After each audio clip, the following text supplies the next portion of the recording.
আজকে আমি যেই ভিডিওটা নিয়ে এসেছি, এই ভিডিওটার কারণ হচ্ছে এর আগে আমি তোমাদেরকে ভিডিওটা দেখিয়েছি আমার ওয়াইফকে নিয়ে, যে হচ্ছে তার মা বাবা নিয়ে চলে গেছে।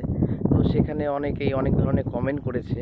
তো সেটাতে আমার কিছু মনে হয়নি, তবে একটা দাদা কমেন্ট করেছে যে তোমরা হচ্ছে সেটা হচ্ছে কমেন্ট বক্সে গিয়ে চেক করে দেখতে পারো কী ধরনের কমেন্ট করেছে। কমেন্টটা দেখে মনে হলো আমার উনি আমাকে থ্রেট দিচ্ছে আর কি, মানে এরকম ধরনের কমেন্ট। তো তারপরেও সেই দাদা আমাকে পার্সোনাল মেসেজ করেছে। সেই মেসেজটা তোমরা স্ক্রিনে দেখতে পাচ্ছ যে মেসেজটা কী ধরনের মেসেজটা করেছে।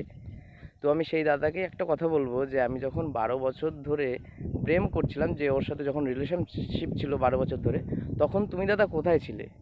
আর এই যে কিছুদিন আগে যে আমরা পালিয়ে গেছিলাম, তখন তুমি কোথায় ছিলে? আর হচ্ছে এখন তুমি আমাকে বলছো যে তুমি ভাই চুপচাপ থাকো।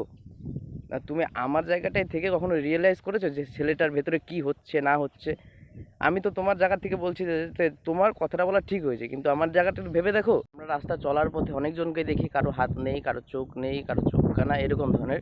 তো তুমি একবার তাদের জায়গাটায় তুমি একবার বসা হতো, যে তুমি একবার কখনো ঘরের মধ্যে চোখ বন্ধ করে হেঁটে দেখো জিনিসটা কীরকম লাগবে। ঠিক আমি সেই জায়গাতেই আছি, যে হচ্ছে আমি চোখ থাকতেও অন্ধ, কি বেঁচে আছি দেখেই এই যে মরা জীবন, মানে বেঁচে থাকতেও আমি মরে গেছি এরকম একটা ব্যাপার। তুমি সেখানে আমি বলছি চুপচাপ থাকতে। তবে একটা কথাই বলবো দাদা, যে ও যেখানেই থাকুক, পৃথিবীর যে প্রান্তেই থাকুক, ও ঠিক আমার কাছে আসবেই।